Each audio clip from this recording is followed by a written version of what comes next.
Maqabbaa Damma kan gurguru waaqa tokkoon amin jalatamtoota maatii waaqayyoo waaqayyoon kan jaalattan biyya alaas biyya keessas kan jirtan waa'ee mana kiristaanaa kanaa yeroo darbee toora beeksisee ture. Amma yommuu akkuma waada isiniif jedhe qaamaan argame tuni mana kiristaanaa kana qoreen mana kiristaanaa kanaa maal akka jedhan tajaajiltoonni mana kiristaanaa maal akka jedhan maal irra akka jiru akkamiin akka jiru isin hordofsiisuudhaaf iyyuu egaa akkuma argitan manni kiristaanaa akka eegalameetti jira. Keessatti egaa baargamoon marguutiin margeen ga marguutiin hagam akka irraa fagaatan hagam akka nagatan hagam manni kun akka irraa deemame hin beekama jechaadha. Bakki dhaabbate bakka manni kiristaanaa kun 2011 gubateedha jechaadha. Sababni gubachuu isaatis maaliif akka ta'e isinitti himeen ture kan dura erga gubatees immoo sababa mana kiristaanaa kanaatiin namni meeqa akka keessa galfatee toniin waan meeqa akka raawwataa ture isinitti himeen ture jechaadha. Ammayyuu immoo caalumatti mana kiristaanaa kana keessatti dhalatanii kan guddatan qoree ta'anii kan tajaajilan abboonnis immoo waanuuf dabarsu kana caalattis immoo waa baay'eetu jira waan rakkin hanqinoonni jiran isaan iyyuu nutti himaniiru ani dubbachuurra isaan haa dubbatanii qoree mana kiristaanaa keessaa nama tokko dubbisee tanan isaa waan jiru nuuf ibsu asumaan isaan irraa dhaggeeffatu jechaadha. Egaa manni amantaa kun bara 2011 eegalee tooni haga ammaatti ayyaanonni mana kana keessatti kan jiran diina hin beekamne manni kun jalaa gubatee tooni deengata. Wanni mana kana keessatti gubate hundi isaa baay'ee kan namni keenya dhagahee tooni hojjechuu danda'u. Namni keenyas immoo uummanni asitti mana kana ijaarrate haamileen isaanii hanga cabutti baay'ee duubatti harkifachuun dhufeeraa jechuudha. Mana kiristaanaa kana immoo akkanatti eegalamee tooniin hin agartu kan ija jalaa ka'e yookiin immoo jalli isaa kan ta'e dhagaa fi simmintoodha akkasumas feerroodhaani. Uummanni immoo maal jechaa jiru har'a yoo akkanatti itti hin fufne tarii maateriyaaliin tokko bu'anii jiru kan haga tokko hojjechuudhaaf danda'u yookaan immoo bu'uura waa tokko siisuudhaaf gargaaru. Garuu immoo hojjetaa tokko fiidanii asitti yoo eegalchisan wanti kun waan ga'u miti hanqina guddaa waan qabudha. Keessumaa namoonni biyya garaagaraa keessa jirtan dhalootanis as taatanii akkuma sila kaaseen ture uummata keenya waa'ee kitaaba innaa dubbannutti dhalootan kan as hin taane naannoo Arsii kan taate amma garuu biyya hambaa kan jiraattu lafeen abbaa kootii waan as jiruuf mana kiristaanaa kana gargaaruun qaba jettee abbaan ishee qofti lafeen abbaa ishee qofti sababa jireenyaatiin as dhufanii tooniin lafeen isaanii waan as jiruuf mana kiristaanaa kana gargaaruun qaba jettee jechaadha. Kanaaf iyyuu iddoon iddootti oduun qooddamin ani bakka akkasiitii ani bakka kana otoo hin jedhin mana kiristaanaa kana akka gargaartan sitti himaa amma kan akka sana ta'e taanan mana kiristaanaa biraa ta'e galchisa jechaadha. Sun immoo maanni kan jedhu koree biraatirraa hin dhageenyaa kallattumaan gara isaanii ishee godha. Galatooma manni kun Gabreelii Qulqulluu Gabreelii Maasii jedhama. Iddoon kun iddoo jaalatamaadha. Iddoo beekamaadha fi dur fardi asitti garmaamatii ture. Amma immoo taabonni keenya kun asitti dhufee nu dhaabbateera. Erga dhaabbatee immoo bara 2011 sababa addaatiin wala gubatee ture. Gaafa gubatee turu biyya ormaatti irraa nuufanii raawwatanii asitti ilaalanii kana jammaran ilaalanii akkaataa kanaan jammarree raawwatee ta'u akkaataa kanaan jammarree waan nageenyi xiqqoo biyya kanatti dhabamee hamma irraatitti turreerra jechaadha. Bara 2013 immoo baazaarii naannoo kanaatti goonee raawwannee turre.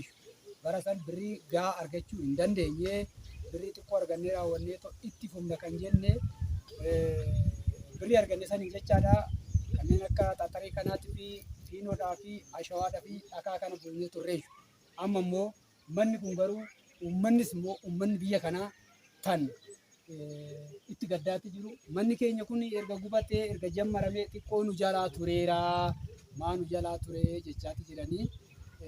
Kanaaf isinis immoo hamma ta'e tokko nu gargaartanii raawwattanii ta'u manni kun diizaayinii kanaan hojjetamaatti jira. Diizaayinii kanaan waan hojjetamuuf isinis immoo humna nu taatanii raawwattanii nu gargaaruudhaaf maddii dhaabbadhaa. Nus immoo koreen hamma ta'e tokko uummatas kakaasnee raawwanne ofii keenyaafis tattaafannee raawwannee ta'u isinitti siinee akkuma amma kitaaba fi maal nu fiddanii dhuftan kanatti nu duuba deemanii kanaafuu mana kana mee yaalanii kanaan amma uummanni maal jedhanii manni keenya kun nu alaa dhaabbateera gara mukaatitti jijjiirranna.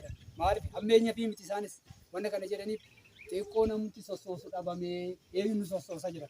Oduu har'a garuu uummanni yaa'ee raawwateetoo isin argee jiraatee isin arganii jiraatanii itti gammadaniiyyuu haamileen isaanii ka'aayyuu kanaaf xiqqoonis immoo har'a namootiin dubbinee oduu namootiin dubbinee raamnee asirratti yaada bal'aa wal marachuu dandeenyayyuu Kanaafuu galatoomaayi. Mana keenya kana nu ilaalaa raawwadhaa ta'u isinis waan ta'een nu gargaaraayi. Nuti isin duuba jirraa. Isin wajjin deematii jirraa isin.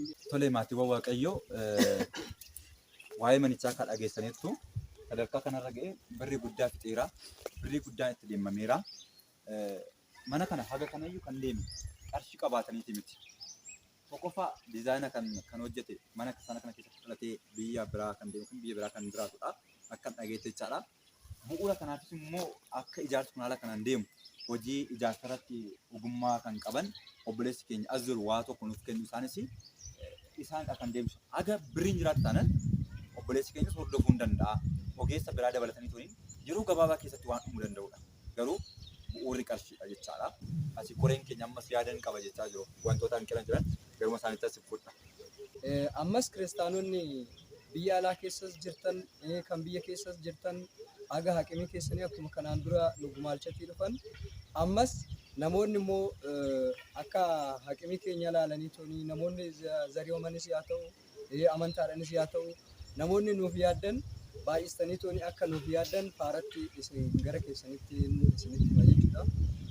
Hanqinni nuyi qabnu waan biroo miti humna qarshiiti. Wanni mukatti haa jijjiiramu jedhee tuni uummanni gara mukaatitti yaades waan kanaan akkatti miidhageeffitu yoo bahe namni hin jaalatu. Garuu qarshii kana eessa fuune kanatti fullaana akkamitti kana geenya humna kana itti fullaanu waan hin qabneef gara mukaatitti deeffannee tuni mana kana gara mukaatiin yaa fullaafannu kan jedhu uummanni yaada kana faa kennaa jechuudha. Kanaaf ammas yoo humna argannee haalli nageenyattis nuuf tasgabbaa'e kanumaan yoo nuuf fulla'e faarumaan shaggaadha. Faaratti kanumaan miidhagfannee tuni hubaanee jechuudha. Akka caarraa ta'e abaluu kan hin beekne halkan gaafa Gabreeliin boru adagaan ibiddaa nurra ga'e jechuudha. Innaa ammoo isas dabarsinee tajaajilli keenya nurraa hin dhaabbanne. Amma ammoo nuti isaasis immoo baazaarii hunda gadhiifannee bara 2013 maallaqa xiqqoo walitti guuruudhaaf uummata humna qabullee baay'ee itti iyyannee dhufnee jiru. Ammas immoo maallaqni sun immoo maallaqa mana kana ijaaruudhaaf kaasuudhaaf mana amantaa teenya tana kaasuudhaaf maallaqni sun waan duraa xiqqaateef asin keenya jechuudha. Ammas immoo fuulduratti wanni nu quumnamuudha malu dhimmi nageenyi duubni nagaa taana fuuldurri nagaa taana mana kana ijaaruudhaaf abdii qabna. Yoo nageenyi nu bu'e isinillee nu hordoftanii raawwatanii too feerroodhaan nu hanqate ashaan nu hanqate simmintoon nu hanqate nu tabaabbartanii raawwattanii too nu amma humna keenya isin biraa hin hillu nu qote bulaadha. Baadiyyaadha jiruu baadiyyaa immoo anuma beeknu jechuudha. Maallaqatu nu hanqata karoorri nu hanqata waa keessa karoorri nu hanqata maaliif hoo isin immoo nu hordoftanii nu faana jiraattan. Inni amantaa kun akkuma abboonni keenya kanan dura dubbatan bara 2011 namoota mana amantaa kana jaalannee ta'uu danda'a iddoo kanatti balaa biddaatiin kuma jirutti barbaadaa'ee jira. Isuma ilaalchisee waggoota 5 tureera jechuudha. Wanti kun akka ammaatti kan hin xumuramne jechuudha. Kanaan wal qabatee yeroo sanatti kiristaanonni baay'een dhimmaa isaanii buusanii iddoo garaagaraatirraa nuuf birmatanii wantoota bu'uura har'a arginu kana kaa'anii jiranii jechuudha. Kanuma wal qabatee obboleessi keenya namicha Abiraam Abbabee kan jedhu jiraata magaalaa Adaamaati. Feerroo haga ammaatti ittiin bahe kana guutuusaa nama tokkotu nu bitee jira jechuudha. Nu bitee tajaajila amma ammaatti gaggeeffame jira. Akkasumas immoo namoonni mana kiristaana keenya jaalatan iddoo garaagaraatii walitti qabamanii maallaqa isaanii baasanii manni amantaa kun akkasitti nafu akka gubatetti nafu nus amantaa qabna ortodoksii jedhamnee otoo jirru manni amantaa kun duubatti hafuu hin danda'u baadiyyaas yoo ta'e abboonni achitti tajaajilamaa jiru jedhanii wanta baay'ee nu gargaaraa turanii jechuudha. Kiristaanonni qabeenya qabdan iddoo garaagaraa kan jiraattan mana kiristaana keenya kan jaalatan baadiyyaa kana keessatti abboonni odoo amantaadhaan dheebotanuu tajaajila otoo barbaadanuu kiristaana jedhamanii iddoo kanatti kirrii isaanii hidhatanii cimanii waan baay'ee danda'anii otoo dhaabbatanii jiranuu isinis immoo namoonni Waaqayyo qabeenya isinii kenne Waaqayyo beekumsa isinii kenne Waaqayyo iddoo gurguddaa garaagaraatti isin ga'e akka nuuf hirmaattan mana kiristaana kana akka laaltan akkasuma ergaa obboleessi keenya faarfataa Koolshawaa nu dabarsu hordoftanii mana kiristaana kana dhugumaan rakkoon kun iddoo kana jiraachuusaa adda baastanii hubattanii akka gargaartan maqaa waaqayyooti isin gaafanna. Kanaaf akkaawuntiis immoo innumti isinii maxxansa jechuudha. Akkaawuntiin hin jira. Magaalaa Adaamaa irrattis koreen dhaabbatee hin jira. Koree xiqqaanii akkasuma immoo mana kiristaanaa iddoo mana kiristaanaa kanatti akkaawuntii lamatu jira jechuudha. Karaa baankii daldala Itoophiyaatiin obboleessi keenya isinii dabarsaa. Kanaaf uummata kiristaanaa biyya keessas biyya alaas kan jiraattan mana kiristaanaa kana kan jaallattan hundumti keessanuu nuuf hirmaattanii mana kiristaanaa kan gubatee waggoota 4 darbanii akkanumatti xuruusaa isinitti dhaga'amu. Eebba kana fudhadhaa, eebba qulqulluu Gabreelii fi Baala Waldii fudhadhaa isiniin jedhaa. Galatooma. Tole obboloota keenya biyya alas biyya keessas kan jirtan akkuma abboonnis koreewwan jiran isiniif dabarsan jechaadha. Kanas dhufee tolni dubbachaa jiru an ofii kooti humna qabaadheen gargaara yookiin immoo utuma jechuun miti. Dhugaatti dubbachuudha taanaan ani qarshii tokko qabaadhee nama gargaaruu hin dandeenyedha. Garuu abdiin iddoo kanatti dhaabbannuuf akka warreen kaleessa dhufanii tooni as sobanii deeman. Akka warreen kaleessa as dhufanii tooni yookiin immoo iddoo biraa ta'anii tooni waa'ee mana kiristaanaa kanaa lallabanii waan biraa hojjetan otoo hin taane akkaawuntii sila isiniin jedhame barreeffamaan kanan isinii teessisuudha. Isa sanarratti kan galchan ta'ee tooniin koreewwan immoo qarshii geessan isaan bira geessan adda baafatanii kan ittiin ijaarsaan itti fufanidha.